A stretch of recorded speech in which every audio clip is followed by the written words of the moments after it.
Wow. I did not know what I was getting myself into, huh? So we got a really extensive thing in analyzing the origin of Easter eggs to some extent. Also, clearly that is going to line up with that. Probably. So let's see if I could just go ahead and do that real quick. Right, you're this one back here, aren't you? Oh look, it's even eclipse-shaped. That's clever. Somewhere... Where would I even want to be? Yeah, I don't even know. Part of me thinks like over here it's more full, so I wonder if I can line that up. At the same time, I wonder if I can even remember how to get there in an efficient time or not. But anyway, guys, Jesus. I'm trying to decompress what happened there. So he talked about cryptology as a concept. And I cannot think of the fastest way back right now. I'm a little spent after the challenge. This is probably the worst path to take. Oh well. He talked about cryptology for a while, and I found it interesting because he was talking about like the idea of like a cipher and everything, and like how there's like a rule to it, but who knows what the point is. How do I even want to articulate this? Hello. That does not look like it's gonna line up properly at all.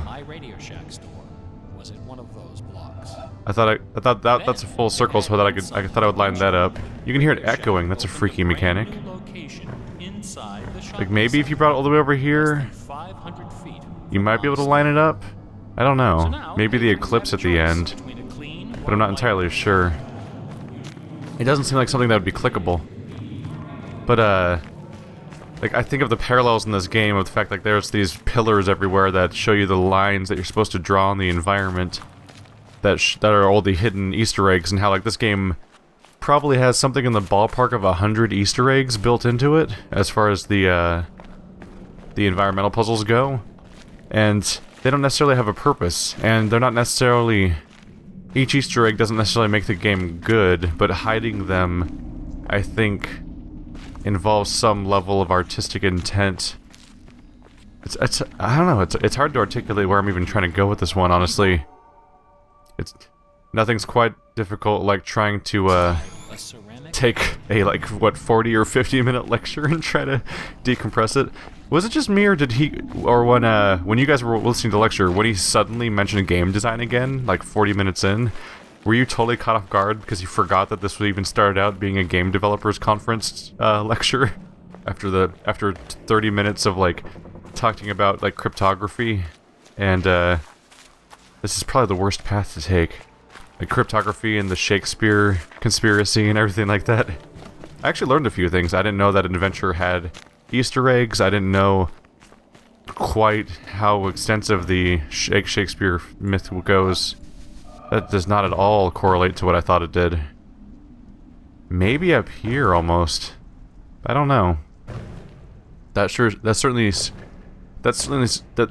that there's like a sun-looking thing here kind of makes me think like there could be like an eclipse type situation. I can't line it up with the sun, can I? I don't see the sun, but I'm sure we'll be revisiting this eclipse here, even if I can't figure out right now what its role is. I get the feeling it's going to be involved in something at some point. I think I'm just kind of dropping the ball here. Honestly, I can't think of a lot to say. It was a very exhaustive lecture that covered just about everything you'd probably want it to cover, and explained itself so well that I don't think I have a lot to add to it. Yeah, I will not be able to see the screen from here, will I? Nope. Alright, well that certainly happened. Guys, I beat the challenge! And we got a really articulate and interesting lecture that I think a less exhausted version of my mind that hadn't just gone through the challenge a few times would probably be totally ready to try to figure out how it speaks about the design of this game in general, and how Jonathan Blow views Easter eggs and stuff, because this game is clearly packed with them, and how he seems to assign some level of importance to them, but also seems to specifically be calling out that that's not what makes the game good, but instead that they just kind of feed the idea that people specifically what am I trying to say? They try to feed the idea that people will hunt them out because it's an element of human nature that you capitalize with good game design. Also, this lake, just, god damn it. That's new, right? This lake's weird. So that thing wasn't sticking up before. So now, let's figure out before I stop the episode what the importance of this lake is already. So it has a bunch of really specific things laid out. Let's count stuff here. 1, 2, 3, 4 lights. 5, 6, 7, 8, 9, 10, 11. 11 lights, as far as I can see, unless I miscounted. 11? Was that the right number? 1, 2, 3, 4, 5, 6, 7, 8, 9, 10. How did I... 1, 2, 3, 4, 5, 6, 7, 8, 9, 10, 11. That's right? Yeah. Well, that makes sense, because there's... So it's the lasers, right? How many lasers are there? 1, 2, 3, 4, 5, 6, 7, 8, 9, 10. The 10th one's behind it, right?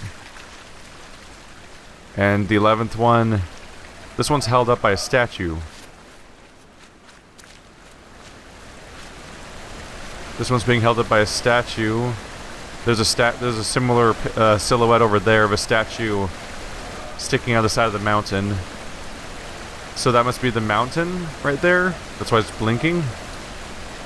It makes sense because these are all on one side. This one's behind it, which would be the color elevator. If it's one light per laser. Okay, that's something to work with. Kind of pointless now because I found them all already, I think. Oh, there's clams. What can I make? How do I make sense of the clams? Well, there's one behind the mountain. There's 2 over here, but I don't really have a good idea of where that is in the map. There's one. Yeah, I saw one over here. If this is the shape of the island, then what I'm standing on right now would be the bay. Yeah, what I'm standing on right now would be the bay over there, where the water comes in, which makes this the beginning of the game. I'm thinking that the clams are vaults. I'm thinking that because they're open. I'm thinking they probably opened when I solved the vaults, and it makes sense because there's one behind the mountain, and there was one vault behind the mountain, and there's one vault right here by the beginning of the game. Like, say, if this is where the game starts, then over here would be where the vault is. What's the deal with these flowers, then? There's flowers that are open everywhere. This one's closed. The best I can think of is this would be the beginning of the game, perhaps? So if this is the beginning of the game and it's open, maybe it's open because I solved all the puzzles at the beginning, and maybe this is closed because it indicates there's somehow more puzzles in that general direction. This seems to indicate there's more puzzles over here, unless I'm wrong about which way that goes. This sticks out for a little bit. So this is probably the symmetrical area. Symmetrical puzzles, one there, one there. And then this would be the desert. Yeah, the desert sticks out way like that. And there's the vault on the beach on the desert. Alright, I'm confident about that now. That's closed over there. Does that mean I'll have to figure out the flowers, but it seems like it would indicate that over there there's some kind of puzzle at the edge of the desert that I haven't solved yet. Don't know if it'd be is it environmental or puzzle panels. So that's so there's flowers, there's clams, there's lights, and there's fountains. The fountains. Well, over here, if this is symmetry, the symmetry area, and that's the desert, right between those two, there's an obelisk. And I'm thinking obelisk because one fountain is shooting way up in the air, but none of the other ones are. And that makes sense if these are the obelisks, because this, yeah, location-wise, this makes sense being between symmetry and desert, because there's one that's the first obelisk I ever found, if that's what that is. And the one shooting out way over there would be out into the island, near the middle of the island, like where this lake is, for example, would be the solved obelisk I have right up there. And there should be no other obelisk around the desert or around the shaded woods, because that's the next one over. And I don't see a single fountain, because this is the only other obelisk besides the one that's over there, which is the one that's right here. Which, yeah, that matches, because right over here is the bay, and right at the entrance of the bay is the obelisk I was looking at recently, the one that's by the one window that where I had to use the shutters are open, but it's orange, so I had to ride the boat to draw the symbol. Like, there's an obelisk right there. That's the one that's over by the tree temple. And I could go on. That's the one behind the castle. Is there even another one out there? Oh yeah, and that's the one at the base of the mountain. Is there only 6 of them? 1, 2, 3, 4, 5, 6? I think there's 6. I don't think I've ever counted them before. So this lake is not... I kept thinking this lake might be a puzzle at some point, but I think the lake is just a summary of your progression through the game. And there's some symbols we still have to figure out the meanings of, but there's 3 iterations of flower. Open and gold, open and white, closed and white. I need to figure out the significance of that. And I suspect that one of them means that the... I mean, they have to indicate unclosed... They must be, like, unsolved puzzles, right? Unless they're collectibles. They could be collectibles. This one's on the Pointless... This is on the Pointless Nebula over here. And the Pointless Nebula, the only thing that was at the end of it was 1 audio log. And that thing's open. So what if all the white bulbs are actually audio logs? And what if I'm missing 2 right at the bay? The yellow flowers, what could they mean? There's 2 of them there. That's the town probably right there. Yellow. I'm trying to think of collectibles. I'm disregarding puzzles panels now. The yellow ones might be those. Oh, the triangle puzzles. The one where you count how many sides are touching the square when you solve it.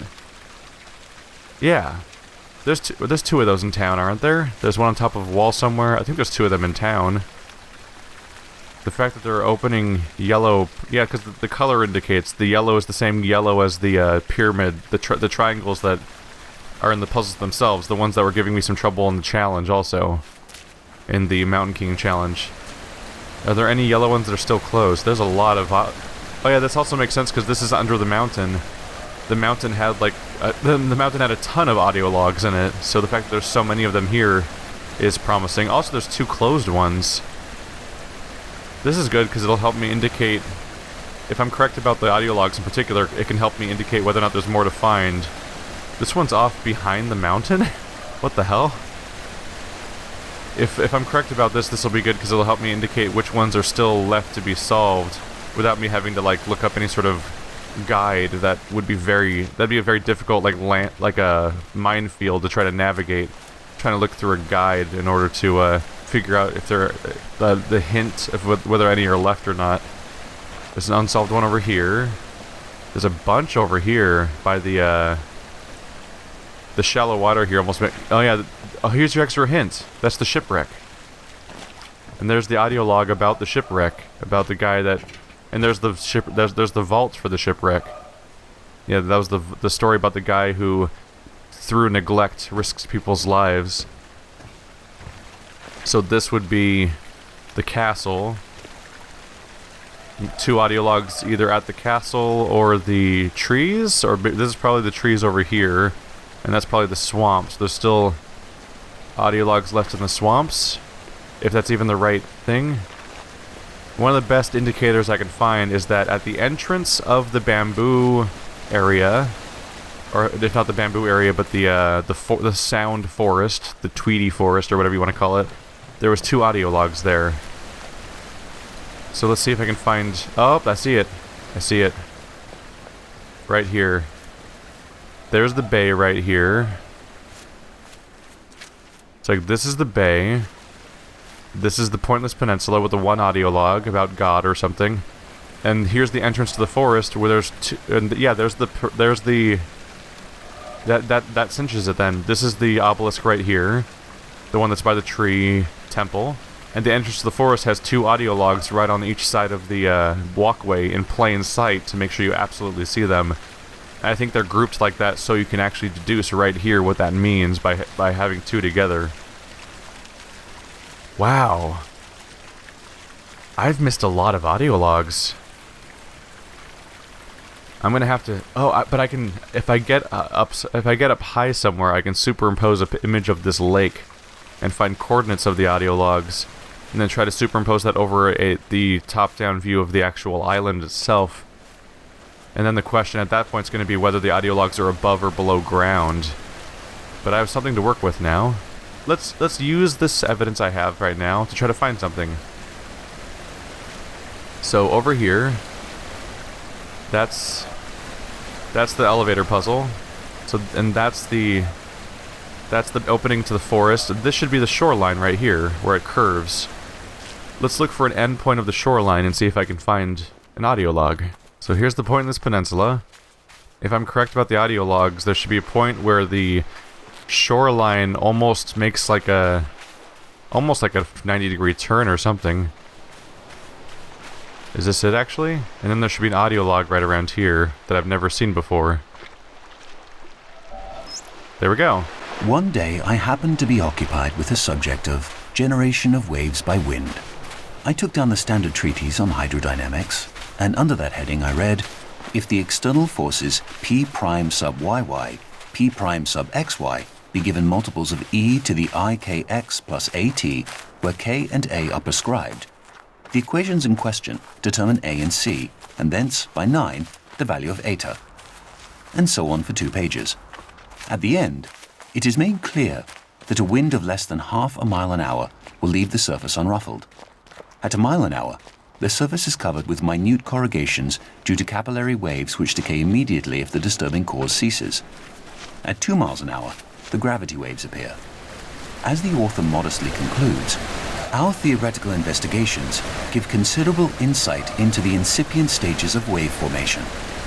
On another occasion, the same subject of generation of waves by wind was in my mind, but this time another book was more appropriate, and I read, "There are waters blown by changing winds to laughter, and lit by the rich skies all day, and after, frost, with a gesture, stays the waves that dance and wandering loveliness. He leaves a white, unbroken glory, a gathered radiance, a width, a shining peace under the night." The magic words bring back the scene. Again, we feel nature drawing close to us, uniting with us, till we are filled with the gladness of the waves dancing in the sunshine, with the awe of the moonlight on the frozen lake. These were not moments when we fell below ourselves.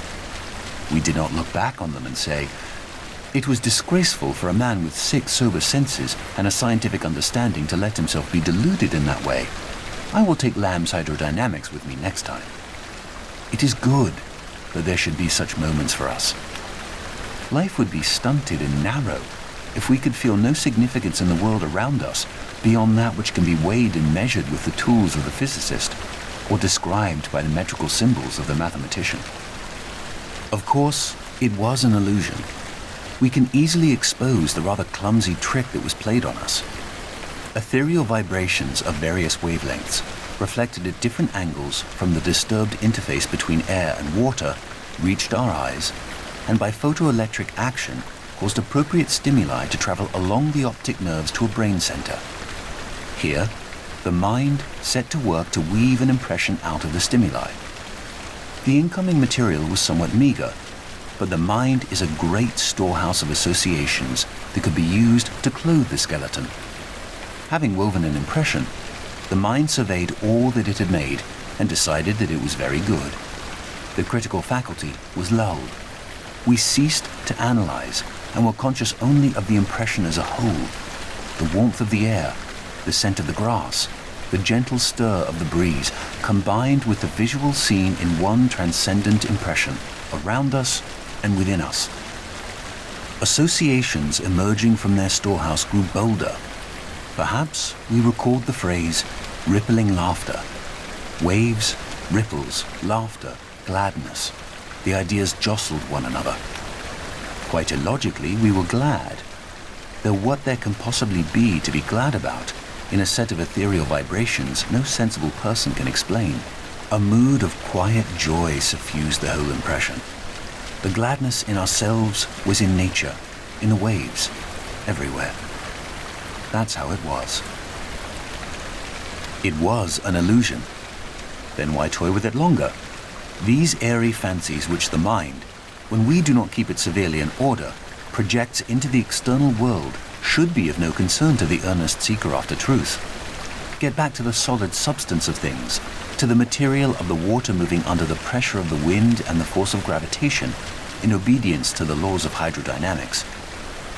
But the solid substance of things is another illusion.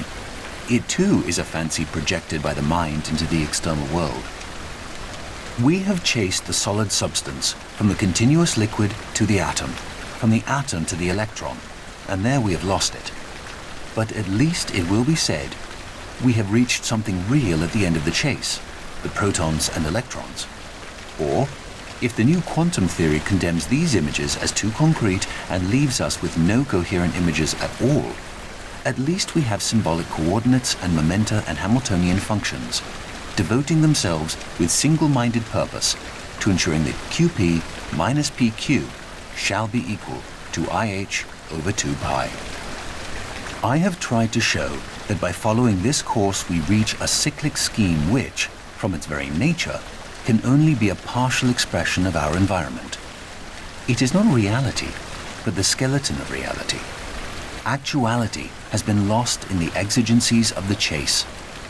Having first rejected the mind as a worker of illusion, we have in the end to return to the mind and say, here are worlds well and truly built on a basis more secure than your fanciful illusions. But there is nothing to make any one of them an actual world. Please choose one and weave your fanciful images into it. That alone can make it actual. We have torn away the mental fancies to get at the reality beneath, only to find that the reality of that which is beneath is bound up with its potentiality of awakening these fancies. It is because the mind, the weaver of illusion, is also the only guarantor of reality, that reality is always to be sought at the base of illusion. Illusion is to reality as the smoke to the fire.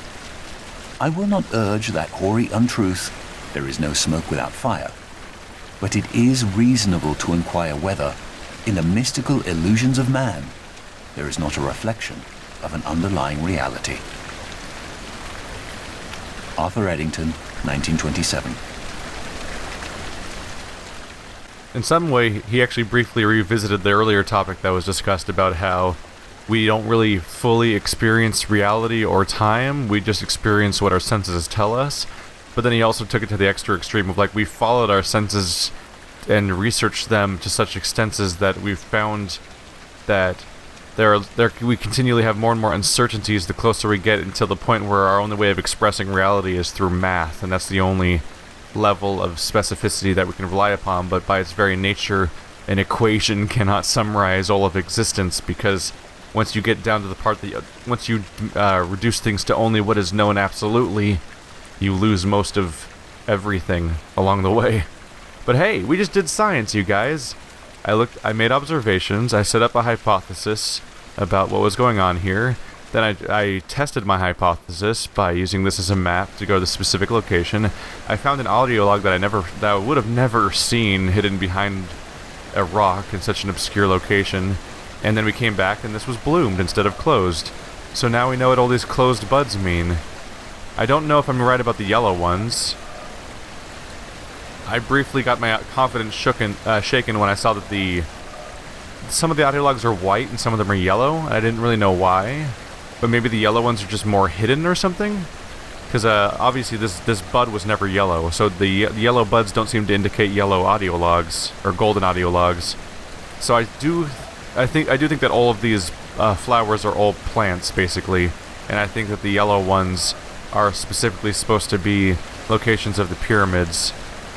And I don't see any closed ones, so I think all of the pyramid, I think all the triangle puzzles are solved. I think I might have found them all already. But I could be wrong about that. But yeah, now this is good though, we have structure now.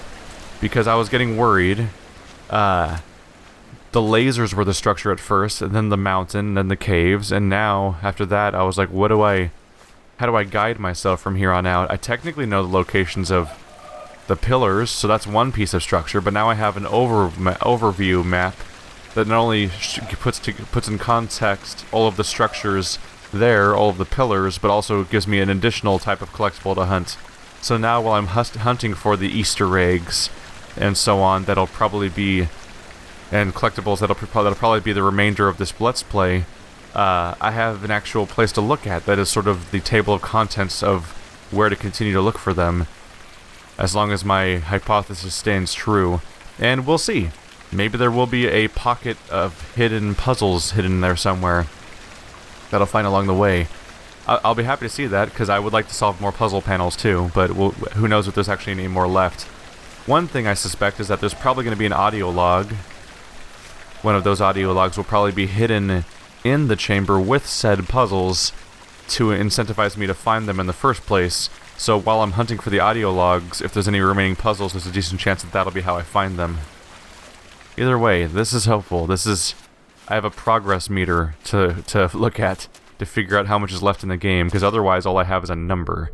And that number doesn't actually tell me what the endpoint is, it just keeps getting bigger, which is gratifying, but now I have a context for it. I think we're still going to be busy for a while.